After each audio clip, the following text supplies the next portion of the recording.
All right, I'm gonna bring you in. How y'all doing? How y'all doing on this Thursday? Let's get this going. Let's get this going. So, what's up, my gente? This is my Gente Can Write podcast, and I go by Brown. How are you guys? ¿Cómo están todos? All right, we're gonna bring in L.A. Gonzales right now. Here we go. Hope y'all having a good day. Tomorrow Friday. Let's get this going. Tomorrow's Friday. What up? Hey, how's it Cracking. going, man? How's it going? How you doing? Just chilling. All right. Yeah, So chilling, having some that's coffee. what's up. How you doing? That's what's up. Good, good, good. Good. Thursday, tomorrow's Friday. I was saying, you know what I mean. Yeah, So it's good. It's good. that's cool. All right. Cool. So let's get this. Let's get this going. Let's get this going. So talk to us about people that may not know who you are. Give us a rundown of a brief summary of just your background and where you come from and childhood. All right, cool. All right, well, my name's Lisa Gonzales, LA Gonzales, of course. That's probably why I sport a lot of LA gear. Well, I'm a Dodger fan too, but it's for Lisa and Anita. A lot of people are probably coming from my page. I think I'm gonna spin. I'm not spinning today. I'm just talking about my writing. So I'm known as a spinner and stuff like that. I collect records and stuff Yeah. like that. But on the writing side, I go by Murder Ghost. I've been writing for a long time, for a while. In childhood, my childhood, I lived in a lot of different places. So I was born in LA, in Montebello, Beverly Hospital. Moved to San Jose when I was a little kid. Went to school over there. Oh, no shit. Yeah. I'm like half an hour, like 40 minutes away. I'm in Salinas. I lived in San Jose. We lived there in the early 80s. So I went to elementary out there up to 4th grade. And then we moved back down to LA. And then I jumped from Whittier to San Gabriel Valley, Whittier, San Gabriel Valley. And then I finally joined the military and left. And then I came back. And when I came back, I relocated to Riverside. So a lot of people that know me from spinning always thought I was from Riverside because I was living there. But it was just because when I came back from the military, I went to go live with my dad that had a house over there. So, Okay. but after I got out of the military in 2010, I'm probably jumping ahead when I should start at the beginning with the writing, right? I started writing when I was young, like a little kid, I was the only child for a while. So I used to do a lot of reading. So I started first with reading, like as a child. And as I began reading, Mother Goose and all the other little bullshit that we read when we're little, I started kind of developing my own characters and my own type of style in my head. And I will make my own stories up with my little dolls and my characters. And I started doing this at a young age when we lived in San Jose. So that's like starting, before, like really getting into junior high and high school where you actually write, and do the stuff. In junior high, I really didn't have a feel for it, probably because I was having a lot of family issues at the time. So I didn't do too good in junior high at all, which is surprising. That I probably messed up most in junior high. So I really wasn't into writing or English, and I wouldn't get really too much good grades. But when I got into high school, and I went to like 4 different high schools, I started off at, I was supposed to go to Pioneer and Whittier, but my mom moved. So I ended up I started at Prospect High. I don't know if you ever heard of it. It's called Prospect High. I don't know what part of San Jose it's in, but it's up there, And then from there, I went to West Covina High. It wasn't until when I got to West Covina High, I was I was already a freshman, the middle of the freshman year. And that's when I started writing. I had a teacher, actually in 10th grade, named Miss Eberly. And I remember all the fucking motherfuckers, man, would be like, how kids are, like jackasses, throw stuff behind her back and just do dumb shit, And me, I always wanted to like learn like what the fuck she's telling me, because I like stories from when I was little. I've always liked stories. I like reading. I like making up my own stories when I was a little girl. So when I got into high school, I kind of just fell in love with this teacher and how she wouldn't like let the kids phase her. She wouldn't even send them to the fucking hospital. I mean, not the hospital. What's that fucking shit called? The office, the school office, the principal. One, yeah. She wouldn't even fucking send them there. She would just like keep writing. They'll be chucking stuff at her things, spit wads and everything. And I'll be like, damn, you motherfuckers, like cut that shit out, Because I was like a nerd, but also a little fucking like I'll fight with you too. So I was like one of those type of people. So I remember I like, can relate. I can relate. yeah, you know what I mean? Like it's like, you know, you want to learn and shit, but you got knuckleheads that just want to fuck off. And you're like, dude, get the fuck out of here, man. Let this old lady speak, have some respect, you know? So I always admired that about her, like especially, teaching all these Chicanos and, and then when I was going to West Covina High, it was Chicanos, and you had, some black people and you had white people too, but that's when I really started like liking writing and literature, a lot, and actually doing it myself, when we're studying stuff. And I like analyzing.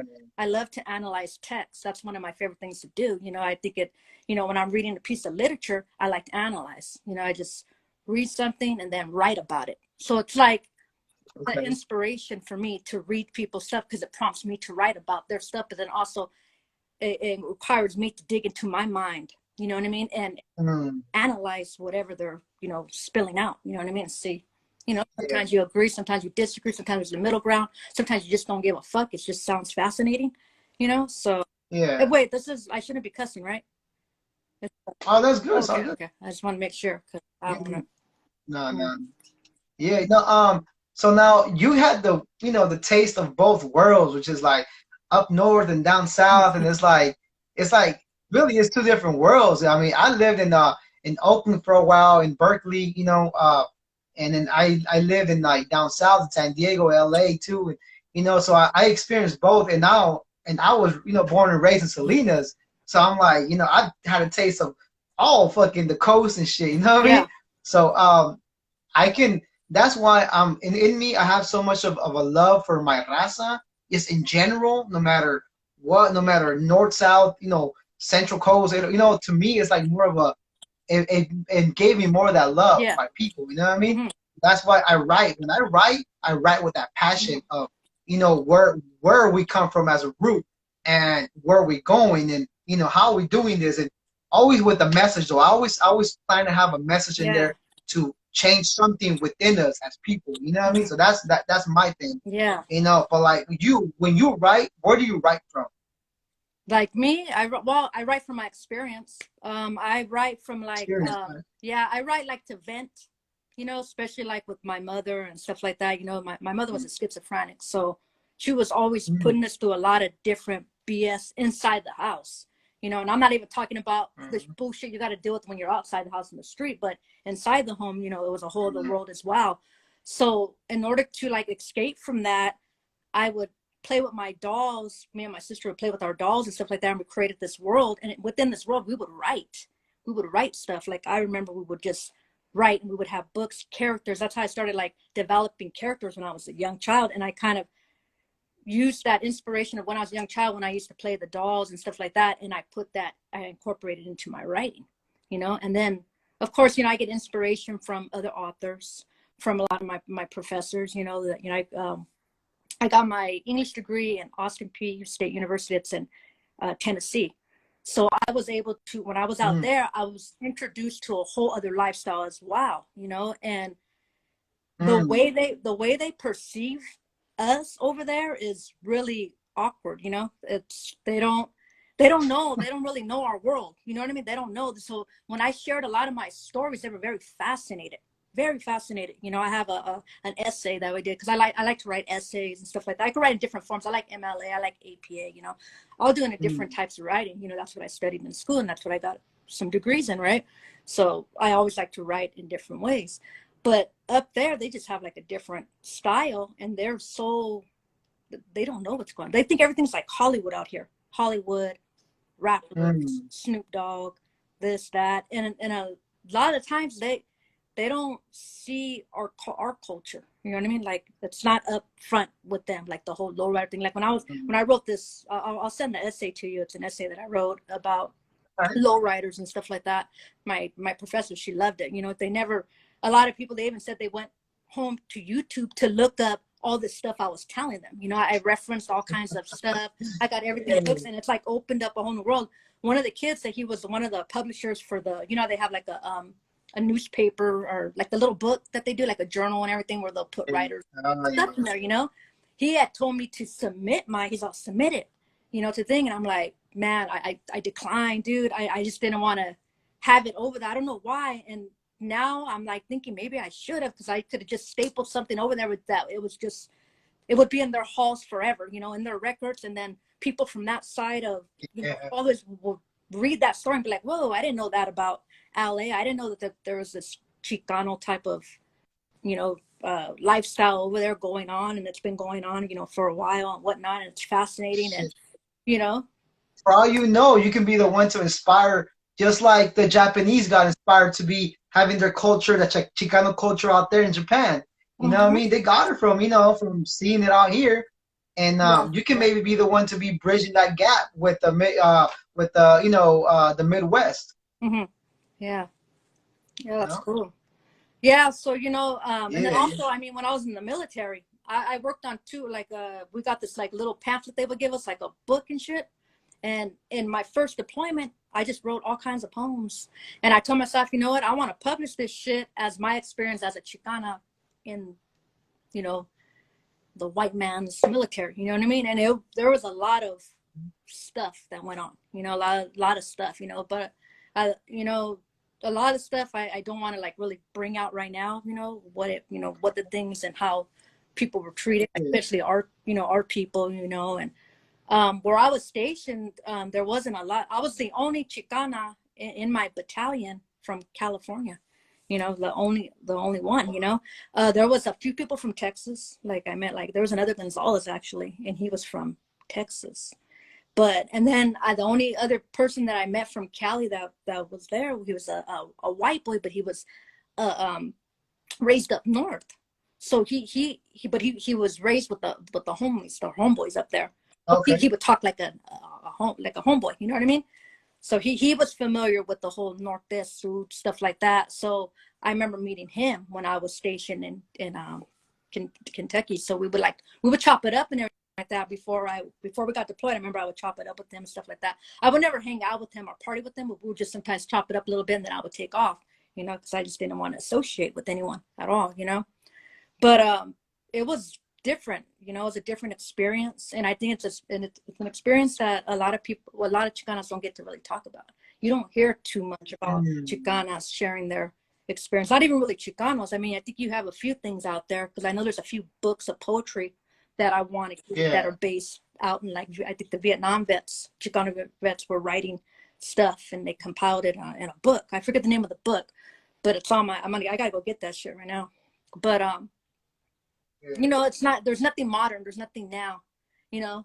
And if there is, it's like a different point of view, you know what I mean? It's like a, Yeah. especially since for my age group, you know, I'm not ashamed to say how old I am. I'm 43 years old. I graduated in 1995 from Pomona High. So like in our age group, a lot of the Chicanas in my age group, there's not a lot of them that are writers. There's not a lot of them that are expressing their self in writing form nowadays. You know what I mean? And back then they didn't, because they never had a chance to, because they were always dealing with bullshit, you know, maybe in and out of Mhm. juvie, dealing with family problems, dealing with, you know, immigration, dealing with whatever they had to deal with back then, you know, or getting busted and in trouble and, you know, like that. They don't have really their story documented. There's not too many of them, you know. And all the most people that are writing right now, it's usually more, you know, it's more catered kind of to the younger group, because you got all this new thing now where Mhm. we want to go to school. You know, going to college is like, Yeah. you're going to do it. We're going to do it. You know, in the 90s, it wasn't like that. Not everyone was going to college back as much. You know, now it's more, I see more, you know, people going, Yeah. you know. So um, I think, you know, just having like, I would like to write, you know, for my generation of the people Yeah. that grew up in the 80s and 90s kind of era, you know, like what was going on in our generation, you know, and not just like the gang aspect or, you know, things that stuff like that, but also other struggles in the household, you know, those different things, Mhm. you know, like mental illness, you know. I want to write about that because that exists in our culture as well. You know, you have, you know, mental illness is a real thing, Even you know? things that yeah, like even just things that you didn't necessarily experience, but you seen it, Yes. you heard talk about, Mm-hmm. like the whole thing with like the just the sexuality, all Mm-hmm. that, what I mean, just within All the that. culture. Yeah. Like I heard it, what I mean, as a Chicano growing up with other amongst other that think certain ways, like, you know, have that machismo and have all these different ways of expressing and living that within the culture, we don't really talk Yeah. about it. Like, you know what is really going down? What is really going down with this? Mhm. You know, because if you talk about it amongst homies, they'll be like, nah, fool, shut the fuck up. Like, you know, nah, shut up. Like, I don't want to hear Yeah. that shit. But when you put it in a context where it's a book and people not just around your area reads it, around the fucking world reads it, you get a bigger understanding of it. You know what I mean? A more broad understanding of it. You know what I mean? Like, you know, but I like writing from, you know, that real life perspective, and then I also just like digging in my imagination and just writing some, you know, off the wall bullshit. You know what I mean? Like fantasy, horror, whatever that comes to my mind that I want to write about. You know, so you know, I do a lot of role playing. Like I act out my like scripts, act out my characters and stuff like that. Like what helps me with writing, like when I want to develop a character, I don't know if I'm jumping around or whatnot, but like getting back to writing, like Oh, it's all good. It's all good. Yeah.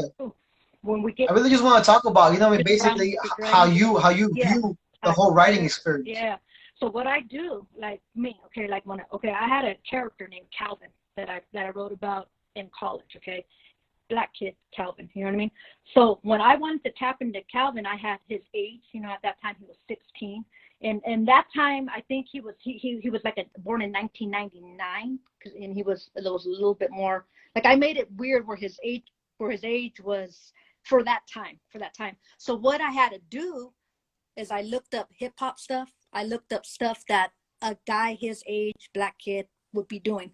I would follow up, go Mm. on Facebook. I would look up sites. I would see how the kids are talking. I would see the lingo. I would read books. I'm already a hip hop head, so I already know a lot of that part. But see, I'm more of an older hip hop head. Mm. So when I was writing about this character, I had to tap into what the younger generation was doing. But Mm. it opened my head to more hip hop. Like that's how I ended up discovering J. Cole. Way back then, Mm. TDE when they first fucking dropped, when they would sell their CDs on the thing, and I would go on these because this is Yeah. what especially when the New West came out, you know, and all that shit.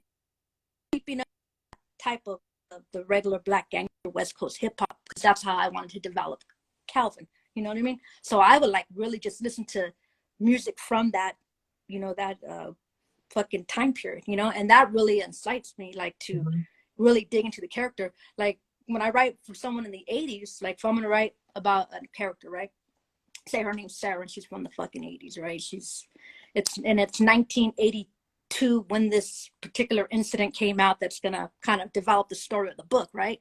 So I'm gonna look at everything from that year and just master that fucking year, like the music, Mm. how they were dressing, how they would be talking, what kind of friends they would have, all the stereotype of friends. You got different people in the 80s, you got the punk rock, you got the new wave, you got the cholo punk rock, you got the guy with the wild hair, and you know, you got all these different type of people that this character would actually run across during that time being.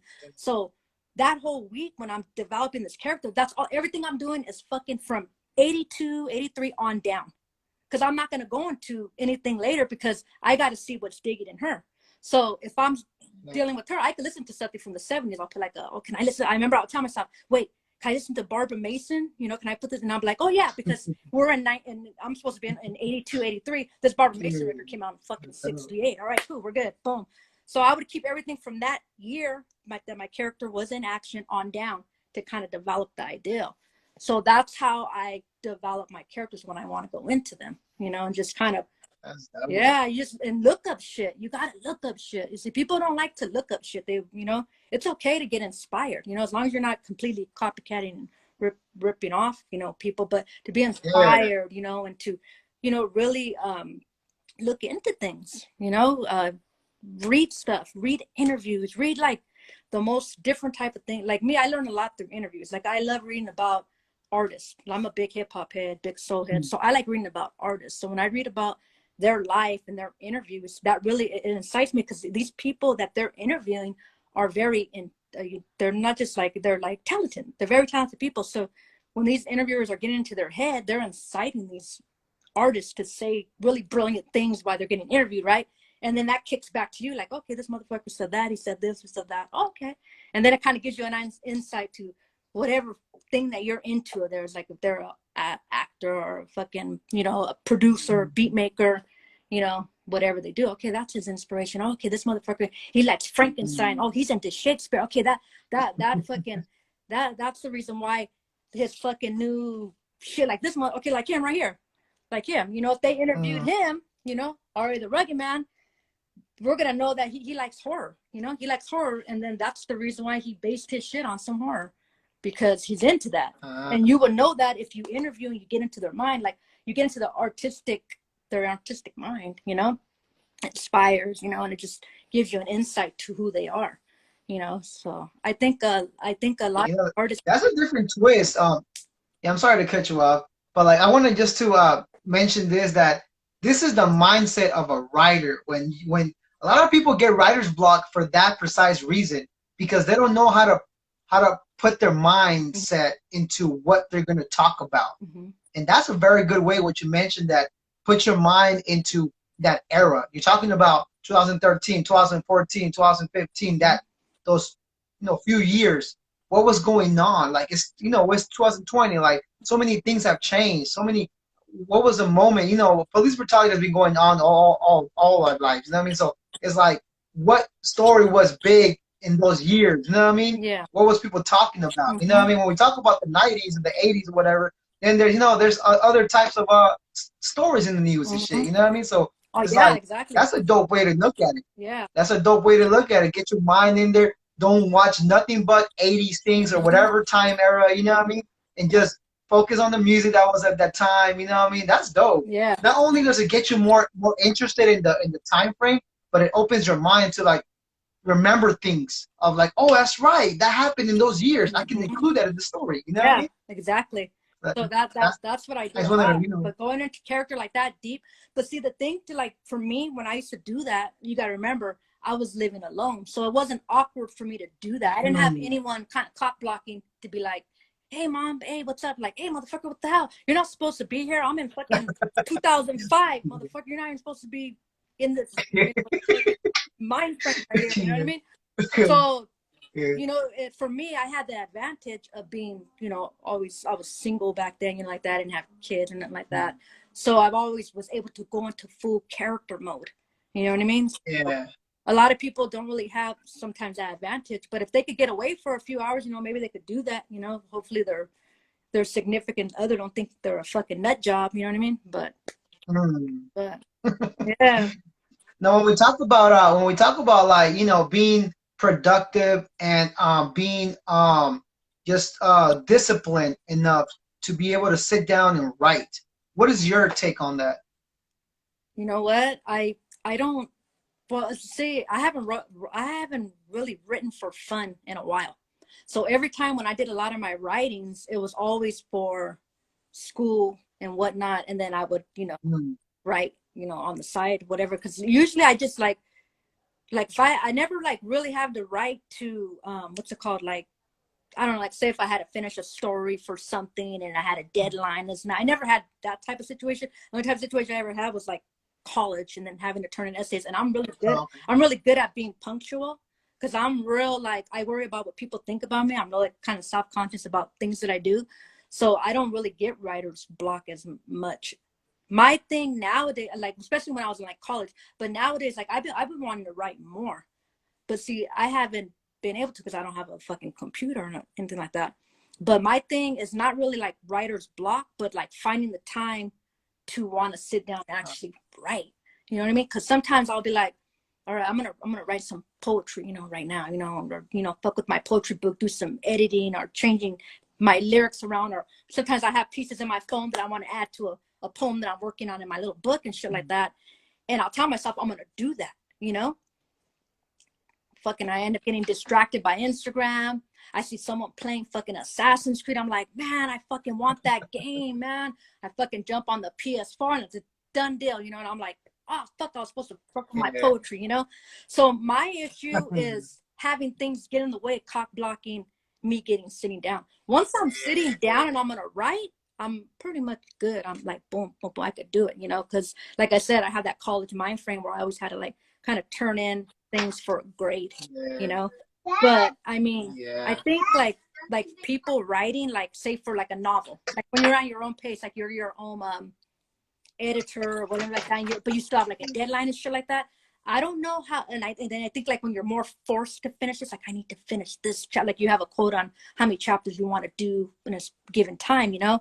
So I never been under that type of pressure before because I never wrote anything really that large to have to like and to turn into anyone, you know. I just dealt with small stuff, so I really don't know. Like I think I would just practice my same techniques if I got writer's block, you know.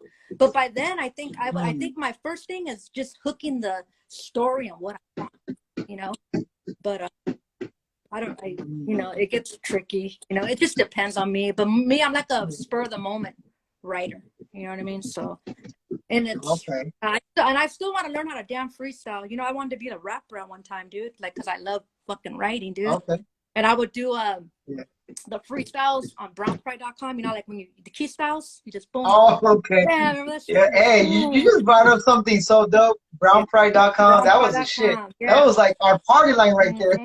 Brownpride.com. I have You all my know? poetry still up on there, and I've been wanting to take some of it Oh, down shit. little by little because someone got one of my poems and put it up on another website, dude, under their name and shit. So I was at that website maybe about a year ago, going into my old files and deleting my old poetry.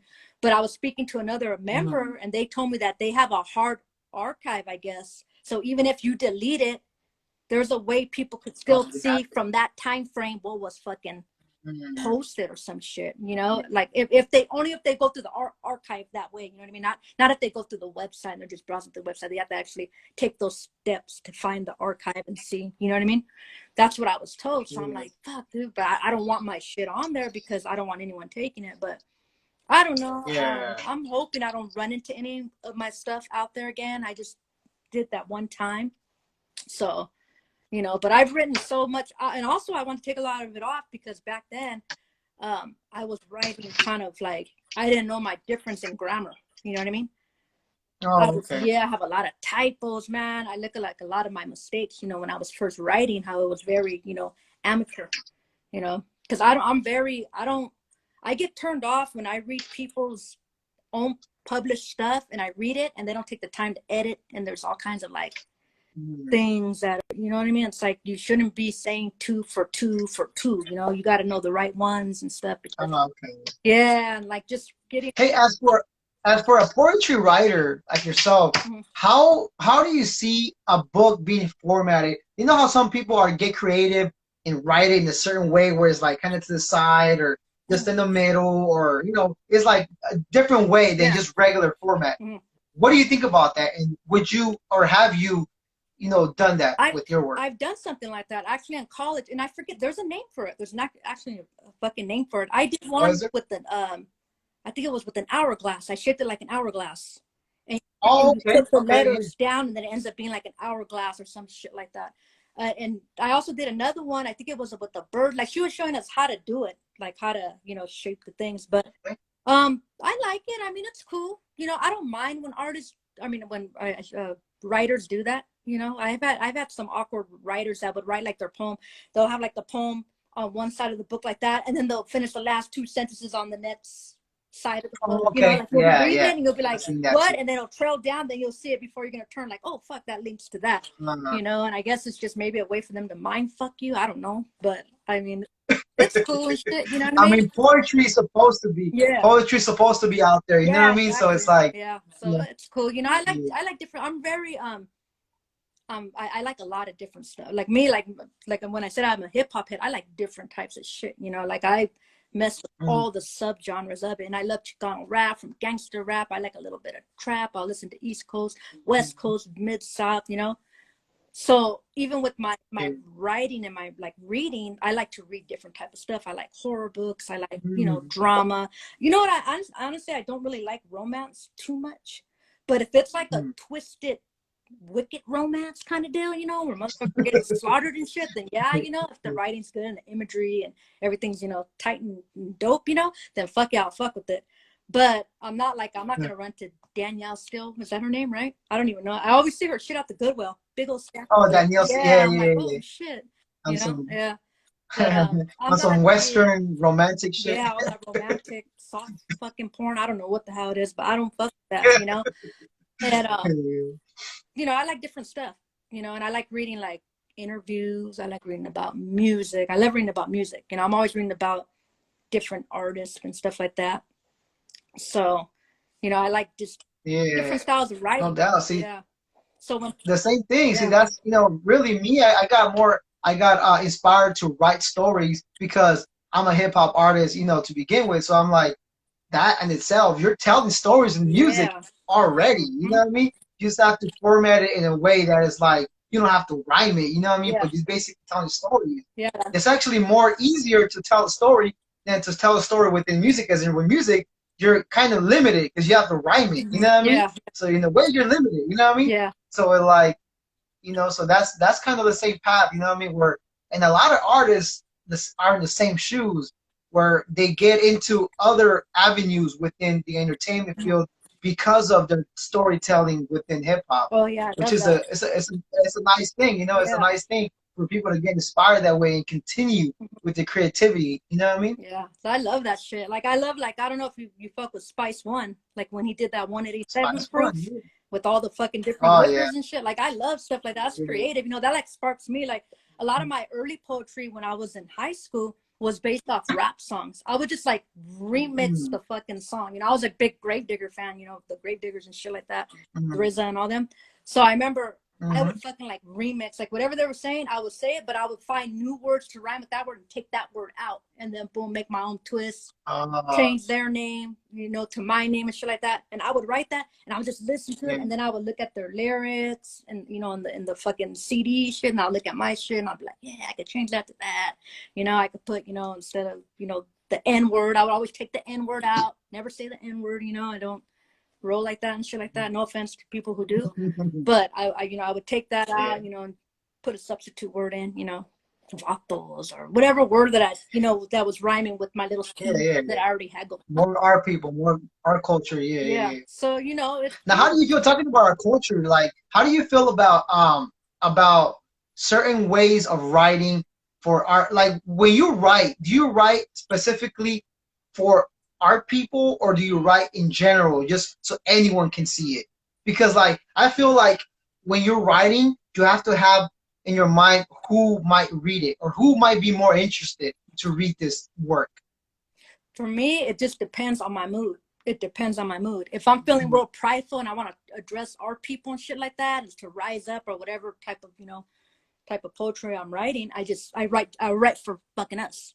Now, if I feel like I need to address the people that have done us wrong, or I felt did my people wrong, then I write boom, boom, boom. That shit's addressed to them. You know what I mean? So it just depends on my writing. You know how I'm feeling that way. You know, I sometimes I could write in third person. I like to write in third person too. You know, like where it's not me. You know what I mean? So then I don't get the backlash of looking like the negative one. It's my character. So it's like I go into the whole third person point of view and then do it in that way. You know, like he, ba, ba, ba, ba, did this, that, instead of me, Hmm. ba, ba, ba, ba, ba, ba. You know, I just change it into that. So, you know, it just depends, dude. But that's why I like reading different people's work, you know, because some people, you know, they do it this way, some people do it that way. And I just think having that overall mixture is just gonna make us look like united writers as a whole. You know, like, hey, this one Hmm. they got a motherfucker Hmm. that could write like this. You got this one that addresses this way. You got this Hmm. one that does that. And you got all these little, you know, just like with Yeah. black writers or Asian writers, or they're different. They all have their little different style of writers within their people. You know what I mean? So it's good to be, not just one dimensional, just doing different ways. Hmm. And if you could get that with one writer, then that's cool. If you have to go through 4 or 5 different writers to get that fulfillment, when you want to read something like that, then do that too, or do it all. So it just depends, how I'm feeling. Let me ask you this. Yeah, let me ask you this. You know how there's urban literature for Mm-hmm. Black people Yeah. that to write about their, what I mean, Mm-hmm. things that happen in the hood and whatever. Yeah. What do you call Chicano like writing? Is that Chicano literature or what would? It's not Chicano literature because that's more derived from the people like that wrote more like I guess you could say more like college material type things, more like what I Oh mean. yeah, yeah. It's Like not really for the socialization. people Yeah. of the streets. It's more for like educated people, as you may Exactly. call them, whatever. You know what I mean? Yeah, I know what you're talking about. I don't know if you ever read Chicano Rap by Pancho McFarlane. If you haven't, I seen it. yeah, I that one right seen there. some pages of it. Yeah, like when he's writing from the perspective of dissecting this type of music, Chicano rap, in a classroom. You know what I mean? He's writing for that type of people. Mm, You know what I mean? But there hasn't, been a style to write our people that are part of the, you know what I mean, that are inside the mixing bowl. He writes for like outside. mm. You know what I mean? So, I don't know. It just depends. But I like to call it barrio yeah, literature. you know what? That's what I call it. I don't There know. was this guy. I'm sorry to cut you off. There was this guy. I know he had a book called Pretty Brown, and I forget his name, but he Okay. used to promote it on brownpride.com. So I wanted to support him. So I went to like his website or wherever he was signing from. I forget what. And he wrote kind of like how the urban literature you're talking about, right? Like that style, like an urban tale about a boyfriend, a guy falling in love with a girl and her brother's the enemy, some kind of like love story twist, kind of Romeo and Juliet type of deal. And he had it like Chicano, and then he had fantasy. But that's what he had, like Oh, Chicano fantasy. Like he had a secondary thing, and I was like Chicano, but it's fantasy Chicano. So it's like a made up tale, like over dramatic type of stuff, like a novela, in a way, like that type of thing, like how those urban books are. Because I read a few of those urban books where they have a really different approach and style of writing than just reading the autobiography of Malcolm X or something like that. That the way he depicts his people in more of a government social type of aspect and way, as opposed to the urban literature that's kind of going to the mind of a crazy character that's on the run for fucking looting motherfucking one of those trucks that have cash in them and shit like that. Some crazy urban fantasy, like the Chicano fantasy, like over the top. Yeah. So I don't know.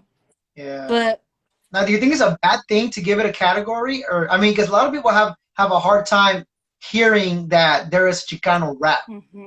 A lot of people don't like that. So, with that in mind, do you think it's a bad thing to categorize our type of writing? No, I don't. I don't think so. I mean, I think it doesn't have to do with categorizing. I think it has to do more with just it has to do more with us supporting each other. I think in order for our work to get out there, it's not about us categorizing ourselves to just American literature instead of Chicano literature or whatever, because we want to touch the masses. Instead, be with our Chicano literature, and we should have more people on board pushing our work, pushing our people, pushing our our prominent figures that we've had throughout our fucking life. Their stories, that those important people that cannot be forgotten and are not going to be recorded in the fucking books that America's teaching us. You know what I mean? That are teaching our people. You're not going to hear about these people.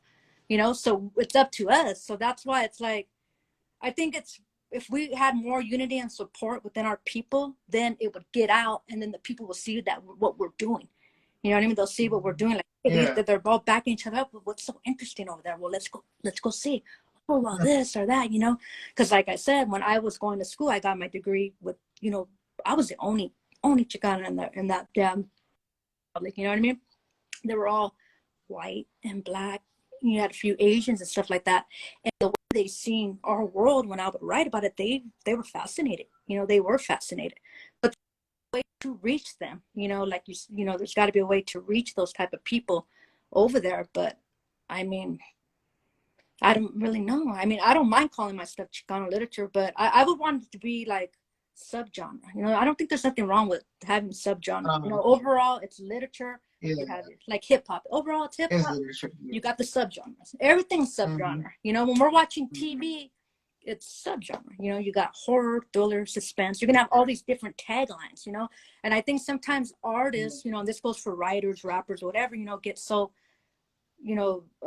drawn into like, oh, they put me as Chicano, I'm gonna be cast out, no one's gonna want to see my shit. I think they just need to have more faith in themselves that it could be done. You know what I mean? Just keep pushing it and have the support of your people. And if we all support it could be done. We don't have to. I don't know. I really don't want to like be like negative and say the wrong thing, because but we don't have to be so. Because I don't want to try to preach that we should be separated from people. You know what I mean? Because I still think we could be part of this melting pot, but have our own identity and roots and love, you know, for where we come from. You know what I mean? But still mix with the people. You know, don't just completely cast out, puro fucking brown pride, fuck you. You know, nothing like that. You know, so more, you know, you coexist Yeah, I get you. I people. get you. I You know get what you. I mean? But you're hip to what you are, and you still stand up for your people. You know, there's a middle ground there, and you got to know how to do it. And a lot of people don't know how. They come off very ignorant, and then that's how you end up with a lot of our people behind bars, because the way the That's true. systems run and the way they come across, and then they find themselves in trouble. You know what I mean? So I don't know. You know, it's more like an open-ended type of deal. You It know. is, and it depends on everyone, really. Everyone thinks different. Everyone got their own take on it. You know what I mean? So it's like, really, you can't really please everyone. It's Yeah. just, you know what I mean? I guess if you feel it, you feel it. I guess I would say, right? If you Yeah. feel it, just go with it. If you're not on it, you know what I mean? But still, like you said, still, promote us. Yeah. You know what I mean? Exactly. Still be down for us because we're the main ones that are gonna really give you the, you know what I mean, the love. You know what I Yeah. mean? So, And you know, now as for and our people, we don't support our people. You know, I see that's it the all the time. problem. Like when I go to, I'm sorry to put my family on blast, you know, but when I go to my family parties, they're not bumping Little Rob. You know, they're not bumping, you know, any of the Latin, rather Misfit Soda. They're not bumping Animes. They're bumping fucking Low Dirt Card, you know, or Hmm. Nipsey Hussle. I love Nipsey Hussle, you know, nothing against that, but they'll be, or Ice Cube, something like that, you know. And this has been going on in my family since like way back then. I never really heard any kind of Chicano rap besides like on a Sunday afternoon, you know, like the anthems. Now you motherfucker, don't go. I'm sorry, that's my cat. He wants to mess with me. But Yeah. you know what I No, mean? but I get you. You know what I mean? I've done that before when there's like when I'm around like homies or whatever, and I play like some old school. You know what I mean? Yeah. Some Latin rap, some Spanish Mm-hmm. Fly or something like that. They're like, yo, why you stuck in the past? Why you stuck in the past? Like, Mm-hmm. it's not about stuck in the past. It's about that. I'd rather hear what's going on in barrios than hear what's going on in these hoods. Like, I don't relate. I don't Yeah. relate. You know what I mean? Yeah. Like me, I love, I've been listening to the, you know, Chicano rap since the jump, you know, like, well, there's all, I think there's like they're trying to figure out where it kind of originated for like the actual term Chicano rap or like that. You know what I mean? But I've been listening to it for a while and I never stopped. You know what I mean? I never stopped. Like when the 2000s came out, I was still, you know, try to find, you know, the good artists. You got the cheesy ones in there, but there is a few good ones, you know, and it just depends on your mood. And, you know, I like a lot of different stuff. Yeah. You know, I like a lot of different stuff. So I could go and listen to something like Little Rob. I used to go back and forth from Little Rob to Immortal Technique, you know, and then throw on some Tribe and then, you know, go back to, you know, Baby Bash or something like that, you know, or just mix it up, you know. So I don't know. People are just, Yeah. they're just stuck in Oh their yeah. ways, you know. They don't, you know, they just, I think they just feel it's more like, I think it's just, I don't know how to explain it. I really don't know how to explain it. But I think my cat's just going crazy back there. I think they're just like, they just stuck in the more of the street mentality, you know. Our people are very prideful, you know. They're very prideful people, and they stick to their guns, you know, literally too. You know what I mean? And it's hard to progress for them. You know what I mean? So whenever another one of our brown people come out, oh, where's he from? Where's she from? Hey, you know, where's he from? Oh, well, what you talk? Like they always want to validate. You know what I mean? But that's just the way we're That's built. true. That's just the way. That's just the way we're built. You know. Yeah. So It's just I guess it depends on how we suppress it because I get those feelings too. Like when I go to somewhere else that I'm not used to it, say that I go to somewhere, you know what I mean, another state that I have, and I remember the way that I acted was like, even though I was not in the area where I know shit wouldn't pop off like that, I'll just be like, why is that white guy looking at me like oh that? yeah, You know what I mean? Or why is that person looking at me like that? I'm not comfortable. Like, yeah, should I be alerted? Should I be, you know what I mean? So we have that in us, yeah, you know what I mean? Maybe it's because of, living the way we were living or yeah. whatnot. But, we carry that. We carry that kind of like a mechanism for protection type thing. You know what I mean? That's what it is. You know. So I mean, it could be a beautiful thing. You know, but at the same time, it's just Yeah. whoever. I mean, if you're gonna join this thing called Chicano rap, just kind of be careful how you're going to conduct yourself during it. You know what I mean? If you're going to be flashing the cohetes and doing all this crazy shit, people are they're going to try to pull your card. Like, who are you? You know what I mean? Oh yeah. But if you could take the streets and do it in a way, like, remember I told you, instead of me being accountable for it, I'll make a character and rap in the third person. If you're not really about that life, but you want to depict it because of what you've seen your primos go through and your uncle and blah, blah, blah, whatever, you know, write in the third person. You could rap in the third person, man. Fucking storytelling's dope. That's storytelling. You know, and you just, boom, he woke up at this time in the morning, blah, blah, blah, blah, blah, blah. You know, you got some, you know, iced tea shit going on. You know what I mean? You know, got up in 6 in the morning, fucking jumping the fence from the hoodas. You know, you could do that. Instead of saying, I did that shit, they're going to be like, when? I didn't hear about you doing that shit. But if you say he and you fucking do it, then hey, they'll be like, oh, he's telling a story about homies in the hood. I could, you know, they're gonna take it a different way. So it depends on how you want to conduct yourself, you know, how you want to do your wordplay, how you want to do things, you know what I mean? If you tell people, hey, I'm a Chicano rapper, but I just like to fucking throw bars off the top of my head and say all kinds of fucking awkward shit, like I'll take a saw to your skull and rip your brains out at all and eat your baby mama, you know, some weird awkward shit. They're gonna know, okay, that fool, he does fiction rap. That fool's fictional. We ain't tripping on him. He's on some demon shit. He's, you know, so it all depends. You know? But if you're like trying to rap in a way where you're throwing up a neighborhood and you're trying to act like stunting like you're this fucking little tough little cat, you're gonna get pressed on, and you deserve to, because you're gonna be, you know, acting that fucking way. You know, you got to know how to conduct yourself. You know what I mean? That just shows that you probably had people that failed you, because if you had real motherfuckers around you, they would let you know, hey, homie, you know, watch yourself. You know what I mean? And be obvious. Yeah, and be obvious. Exactly. So these rappers got to know that, especially coming up from our people. You know, you got to know your people. And if you know your people, why, you're gonna know not what to say. You're gonna know how to conduct yourself on that mic.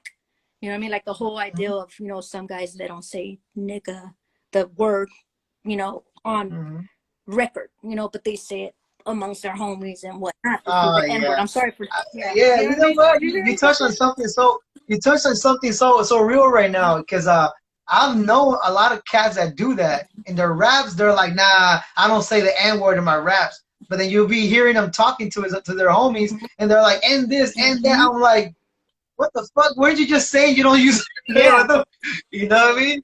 You know, that's crazy. So it's just how you conduct yourself. You know what I mean? And if you come out, you know, some I see some of these, you know, these little Chicano, Mexican rappers, where you want to call them. You know, I see some of them skate through, you know, with their little music and stuff like that. No one fucks with them. And then you have the other ones, they try to skate through and they try to pump this image, and then you have motherfuckers checking them.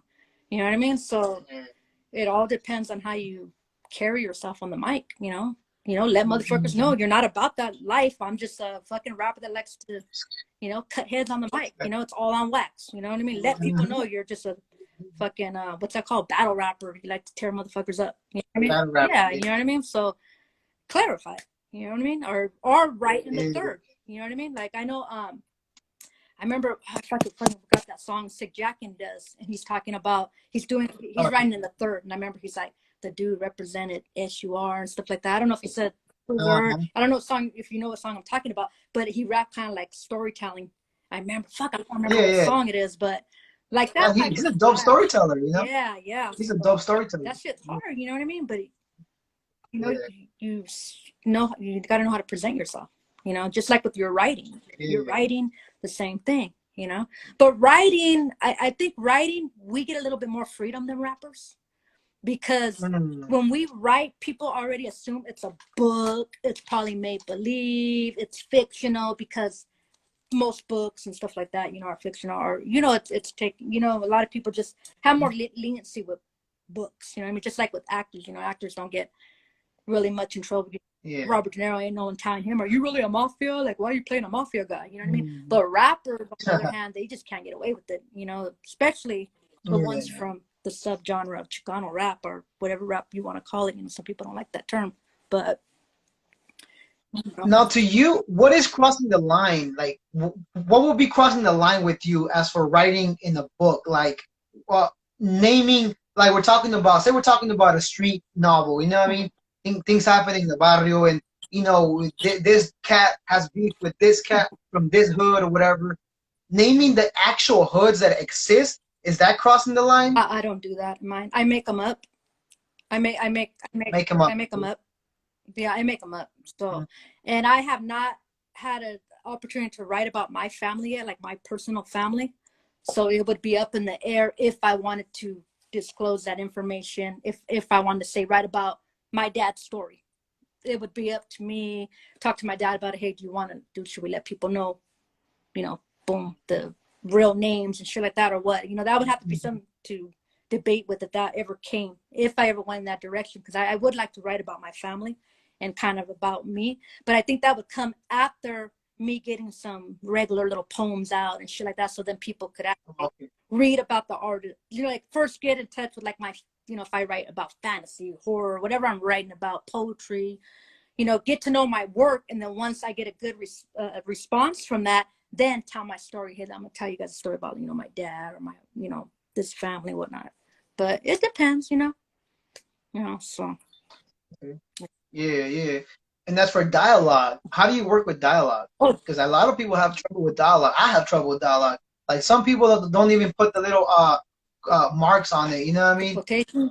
Some people just straight out just say what they're talking about Yeah. without even putting that they're, you know, quotations and all that. Like they don't even put that sometimes. I guess it depends on style.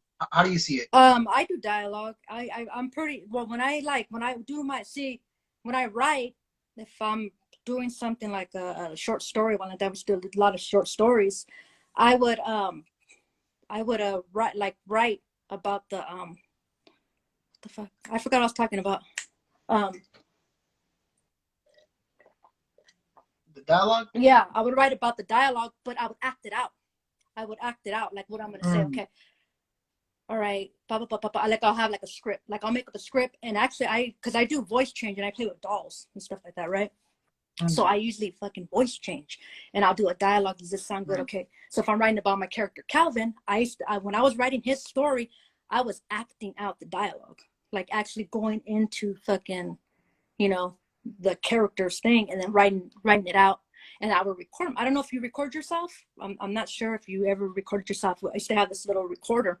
You press the record and you can record yourself. So what I would do, if I would get ready to do like my when I would do with Calvin, when I would do his shit and he was talking to one of his cousins, shit like that, I would record myself, do the dialogue, and just go into it, and after play it back. I would play it back to myself and be like, I didn't like hearing myself because I hate hearing my own voice. You know what I mean? So I remember I would play it back and I'd be like, does that sound right? Does that sound right? Fuck, I don't know. I don't like the way that sounds, because I wanted to get the tone just right. You know, I want to get the tone just right. And also, you know, like when I was writing in school, they would teach us what dialogue you should put in and what you should leave out. Because if you're just kind of, you know what I mean? Like you want to make sure that you're not just having, hey, I'm going over here. Okay, yeah, okay, well, I'll walk with you. Okay, like you don't have to do that through dialogue. You could say Nancy and Shane walked. Ba ba ba ba. Nancy's heartbeat was racing, knowing that she had to let Shane know that the baby wasn't fucking his. You know what I mean? So like you could do that and then save the dialogue for the important shit where you want the, hey, you know, you're not the father to my baby, ba ba ba, and then you have the boom boom boom bullshit. You know what I mean? So I remember our teachers would always teach us to put, if you're gonna put dialogue, make sure it's necessary dialogue. You know, if not, you're just gonna have a playwright. You're gonna have a playwright of dialogue going back and forth, boom boom boom, you know, stuff like that. But if you want to write like, you know, a short story, make sure that your dialogue's always, you know, tight. You know what I mean? Tight. You just don't want a dialogue. You don't want to highlight everything in dialogue, you know? Yeah. You know, I don't know. But a lot of people do have problems with dialogue, because I remember the teacher would mark up points and be like, this don't push the story forward, or it doesn't like complement what's going on. You know, you could have saved that space for something else more valuable, you know, so the readers could be more engaged and not just be like, oh, these two are just talking jibber jab, you know, shit that I could do at fucking Starbucks with Julia. You know what I mean? So Yeah. You know, would you recommend going to like, you know, workshops and things like that for people that want to sharpen their skills? highly recommend it. I highly recommend it. You know, I know there's a lot of, like, I've talking to writers, like, especially when I used to go on brownpride.com, you know, I would DM with a lot of, you know, writers and stuff like that. And a lot of them will say, I'm not going to go to college. I want to write the way I want to write, because, you know, there is a style of writing. I forget the name of it, because I used to study African literature. And there was a style of writing in African literature where they talk with the whole y'all, law, like, you know, they're like y'all. They say all the dirty South word, like, you know, from the South, like their lingo, you know, the way they fucking talk. And they write like that, the style. And I remember when we would be reading it, it would be very difficult to read because they would keep it, you know, like that. So the same way they hear it. Yeah. So, you know, but a lot of people, you know, it just depends, dude. That's something, you know, that I wanted to talk to you about too, though. Because, like, I remember reading, like, you know, like Black Boy and all those books that are, like, of its kind. And I remember thinking, like, well, where's our books? I mean, they had, like, you know what I mean? Like, the books, like, what is that one that they made into a movie, like, not too long ago? It's about a curandero. What is that? It's so mentioned in the Latino community. Forgot. Do you remember that book that they would have us read in school and stuff? It's about a curandero. Well, you know, books like that. They wouldn't really have books about our people in the streets. Yeah. People, how we grew up, and you know what I mean, like modern day our people. Yeah. Not like, you know, back in Mexico and how they used to be traditional and all that. Like, you know, that type of stuff. Like, what was our books for that? I didn't. Not until what's his name? Luis Rodriguez came out with Always Running, but that was more like towards gangs. That was more towards gangs though. But like, how about you know what I mean? How we were raised, like having to translate to our parents and things like that. You know what I mean? I never read that. Yeah. I never read that. I mean, it could be out there. That's me ultimate. You know, but you know, I haven't. I need to look up more stuff, because I know that throughout the years, like, I have stopped kind of reading certain. I had moved away, like my style of what I would read would change, you know. And of course, when I was in college, I didn't have time to read our books and stuff like that, because I was reading Shakespeare and learning all the classics, the Victorian age and shit like that. So for a while I had stopped reading. And just recently I was scrolling through the Google, and I was like, I looked up like Chicana writers. I just put Chicana writers, you know, I just want to see what's out there. And there is a lot of stuff. And I'm like, wow, I never heard of this person. But see, you got to remember back then when I was first introduced to reading and stuff like that, we didn't have the internet in the late 90s. So, you know, I would have to go to the community college if they had the book in the little small section, you know what section I'm talking about. Or if they were gone, they were always gone. Like, this one's checked out. Oh, there's a waiting list for this one because they only have one copy. You know, just dumb shit like that. So, you know, there's never really been, you know, a strong baseline, you know, of books for us, you know, available. None, you know. And even when, like, when I went to, especially when I was going to college over there was not. It's like we didn't. I'm not lying, dude. The people over there, a lot of them don't even know we exist.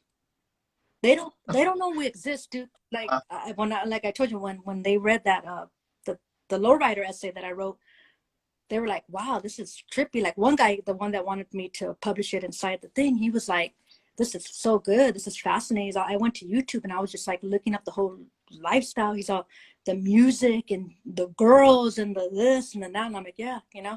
He's like, wow.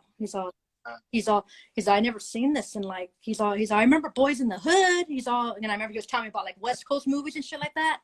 And I'm like, nah, there's a world out there, you know, an authentic world, you know, that's ours. And it's, you know, it's like people don't even, you know, they're oblivious to it, basically, you know.